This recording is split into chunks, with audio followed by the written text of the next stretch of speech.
Teodor Gjergë na bashkohet për pak momente për të na bërë një rezume dhe pasqyrë të asaj që pa para ditën e sotme, në pikën kufitare që erdhën shumë shqiptarë që jetojnë jashtë për të protestuar, ashtu siç ndodhi dhe në 20 qershor, në mos gaboj. Teodor, të përshëndes. Ishin të shumtë ata që kaluan pikën kufitare? Përshëndetje. Në fakt, Alba, nëse bëjmë një krahasim me protestën tjetër që kemi raportuar, apo le të themi më mirë me thirrjen tjetër që është bërë shqiptarëve të diasporës për të rikthyer, për të protestuar në Shqipëri, këtë herë në fakt është dukur një numër më i pakët, ndoshta mund të ketë qenë edhe për shkak të vonesave në organizim apo për shkak të itinerarit të gjatë që kanë përshkruar me automjetet e tyre shqiptarët e diasporës, por ajo që në fakt është lehtësisht e dukshme, është një numër më i ulët i qytetarëve që kanë qenë të pranishëm, që kanë rritur ditën e sotme në qytetin e Shkodrës për të vjuar më pas edhe marshimin e tyre drejt kryeqytetit, ku do të kulmojnë me protestën e tyre të thirrur ditën e sotme në orën 19. Thirrjet, siç ishte e paraqitur në kronik, ishin të njëjta, dorëheqje për kryeministrin, dorëheqje pa kushte, ndërsa kërkojnë ndryshimin total të kastës politike shqiptare që ka qeverisur për këto 35 vite.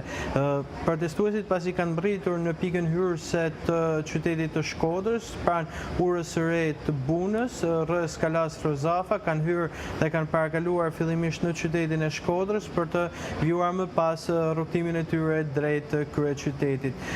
Siç e pam, ka pasur një urim edhe për kryeministrin Rama në formë ironike, ku ditën e sotme ka festuar 62 vjetorin, ndërsa i kanë bërë thirrje që përveç gëzuar ditëlinje,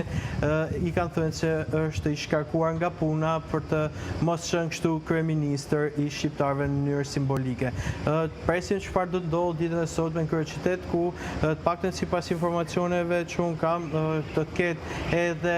një karavan makinash që është në afërsi të Lezhës, që do të marshojnë më pas në mënyrë të organizuar, siç kemi parë edhe në protestën tjetër të diasporës, në mënyrë të organizuar me flamuj dhe makinat e tyre të veshur, po ashtu me flamuj kuqezi, do të marshojnë drejt kryeqytetit.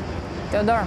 për te pikës kufitare dhe lëvizjeve të atyre që bëhen pjesë e protestës ditën e sotme, jemi edhe në sezon turistik, jemi thuajse afër kulmit sezonit turistik, ku në një kohë që vija bregdetare në Lezhë dhe në Shkodër po preferohet kryesisht nga turistët familjar, por keni sërish atë turistin dhe pushuesin besnik nga Kosova. Një analizë që ke bërë nga të dhënat e deritanishme dhe nga bisedat e shumta që ke bërë me strukturat akomoduese atje, si paraqitet për këtë vit, paktën deri në momentin që ne flasim? Atëherë, nëse flasim për turizmin,